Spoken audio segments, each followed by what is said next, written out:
The man brought his severed arm close to the glass. To his surprise, it immediately began absorbing energy. In just a few moments, his hand fully regenerated. Meanwhile, Officer Kyle was in hot pursuit. Noticing the shattered glass, he deduced that John must be nearby. But by then, John had already taken a woman hostage and forced her onto a train with him with a mocking expression. Making it clear there was nothing Kyle could do, Kyle pulled the trigger, but the bullet struck the hostage instead. Helpless, Kyle chased the train relentlessly, but his efforts were in vain. Soon, a large group of officers arrived and immediately arrested Kyle. Even though Kyle knew it was all John's setup, he had no evidence to prove his innocence. While Kyle was being transported, John launched an ambush on the police vehicle. He deliberately tossed a set of keys to free Kyle, knowing it would make Kyle look like an escaped fugitive. With his plan in motion, John took over a broadcast station, intending to livestream a massacre. But just then, Kyle bravely stormed in, firing at John without hesitation. Sensing danger, John smashed through the ceiling and fled to the rooftop. Kyle pursued him relentlessly, and the two engaged in a brutal close quarters fight.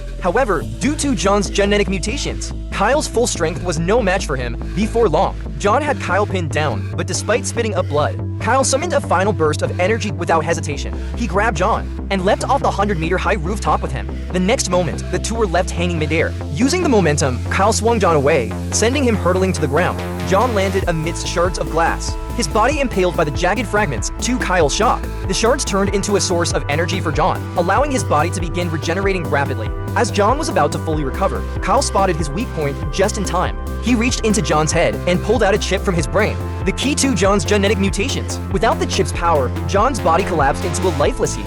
In the end, Kyle's determination and bravery saved the city from this crisis.